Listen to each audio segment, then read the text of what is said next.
Si vous saviez comme ça m'intéresse de savoir que vous allez bien. Mais ça change pas le fait que je sois mort, ça. En fait, je suis pas vraiment mort. Vous le savez, vous êtes des âmes. Vous savez que la mort n'existe pas. C'est une illusion. On ne meurt jamais, on se transforme, comme les Bogdanov. Comme sur scène, c'est une pile électrique qui nous accueille dans sa loge pour nous parler de son nouveau spectacle. Showman est aujourd'hui bien rodé. Anthony Cavana le présente au public depuis octobre 2015. Un mélange de bonne humeur et d'émotion. Showman, de tous les shows que j'ai faits, c'est mon spectacle préféré. Il y a un barbu douteux qui est assis derrière le caméraman avec qui j'ai écrit ce spectacle, qui s'appelle Adrien Piquet-Gauthier. Adrien, viens montrer ton visage, dire bonjour aux Monégasques. Allez, viens, Adrien. Hein?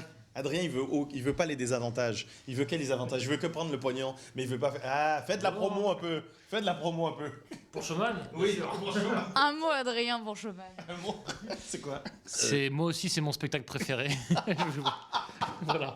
De tous ceux qu'il a écrit Tous avec ceux que j'ai moi. écrit avec Anthony, c'est mon spectacle préféré. C'est son premier et son dernier. Il dit pas. Il ne dit pas. Il veut que je fasse, c'est moi qui dois faire tout le travail, la promo, tandis que lui, il reste à la maison avec sa femme, les enfants, à manger du foie gras et à boire du champagne, du Sauterne, Château Yquem. Ah, c'est pas possible. Et moi, je suis sur les routes. Moi, j'y vais. Plus sérieusement, Showman nous montre une nouvelle facette, un nouveau visage de l'humoriste. Que ses fans se rassurent, comme dans tous les spectacles d'Anthony Cavana, il y a du rythme, de la danse, de l'impro, mais il laisse cette fois-ci entrevoir une part d'intime. C'est Cavana qui rencontre Anthony, ou Anthony qui rencontre Cavana. Donc c'est l'homme privé et l'homme public qui s'expriment en même temps sur scène. Donc il y a le mec avec les gros cheveux qui vient de faire son excité depuis tout à l'heure, et puis il y a moi.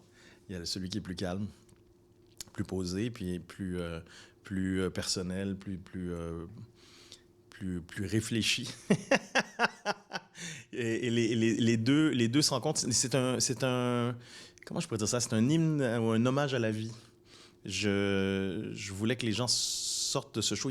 On est tellement inondé d'images négatives, cyniques, violentes.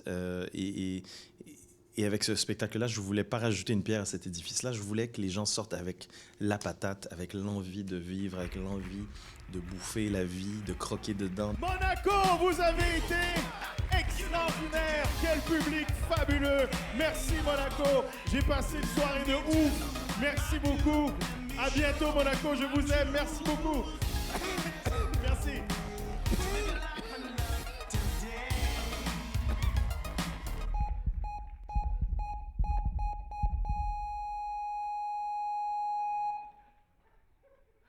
Le spectacle débute après sa mort dans une sorte de salle d'attente où il côtoie les âmes qui se réincarneront prochainement sur Terre. L'occasion de leur donner quelques conseils sur la vie qui les attend là-bas. Ça me revient. Oh là là. Attendez, je sais pas ce qui m'attend après, mais je sais ce qui vous attend, vous. Vous allez devenir humain. Putain, l'illusion, elle était parfaite. J'y ai cru, j'avais l'impression que c'était vrai. Vous allez devenir humain, vous allez voir, c'est le plus beau manège qui existe. C'est le plus beau show de l'univers. Je ne sais pas combien de temps il me reste, mais on va tricher. Je vais vous filer des tuyaux, je vais vous dire ce qui va vous arriver en bas. Vous allez voir, vous allez kiffer. Alors moi sur Terre, j'étais un artiste, j'étais un humoriste. Et je m'appelais Anthony Cavana. Vous ne savez pas c'est quoi un humoriste? Un humoriste, c'est un mec riche qui fait rire des pauvres. Donc, attendez, ça c'est quand ça marche. Hein. Sinon, t'es juste le mec relou au bureau. Hé Michel, tire sur mon doigt. Vous allez voir, vous allez tous être une fois un Michel dans votre vie. Et la question qu'on pose toujours aux humoristes, c'est comment vous faites pour faire rire? Eh bien, sachez qu'il y a des trucs, il y a des ficelles. C'est exactement comme en magie. Alors, je vais vous donner la liste indispensable des trucs qu'utilisent les humoristes pour faire rire le public. Premier truc, quand vous arrivez dans un théâtre, le premier truc qu'un humoriste fait en arrivant sur scène, il demande toujours au public comment il va. Ça va?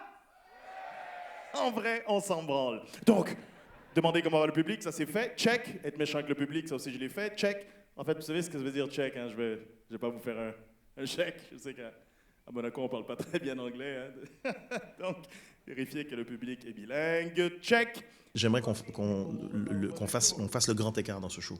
Qu'on fasse rire et qu'on essaye de tirer une larme à la fin au public, qu'il y ait d'autres émotions dans ce show que le rire. Que les gens sortent de là et disent, ben, j'ai rigolé, mais en même temps, J'ai vécu ça, j'ai ressenti ça. Ça m'a fait réfléchir, mon expérience, parce que je me place pas du tout en donneur de leçons. Je dis, moi, j'ai vécu ça, peut-être que, voilà, ce que moi j'ai vécu, peut-être que ça peut vous aider. La vie, la mort, les rapports hommes-femmes, l'humoriste se penche sur nos histoires du quotidien. Après plus de 25 ans de carrière, Showman pourrait être le spectacle de la maturité. Alors pour circuler sur Terre, comme là vous êtes des âmes, on va vous filer un véhicule qu'on appelle un corps, un peu comme celui-ci. Ah bon, il y en a qui auront mieux, hein, mais la plupart auront moins bien. Oui. Attention, il a fait ses preuves ce corps. Attention, il a fait ses preuves. Jusqu'à 35 ans, c'était bec défini, dur, solide, poitrine lisse, pas un poil sur la poitrine. Pourquoi? Parce que le poil ne pousse pas sur le métal. Jusqu'à 35 ans, c'était tablet of chocolate. Bon, après 35 ans, c'était plus danette of chocolate. Mais bon, dans la bouche, ça a le même goût.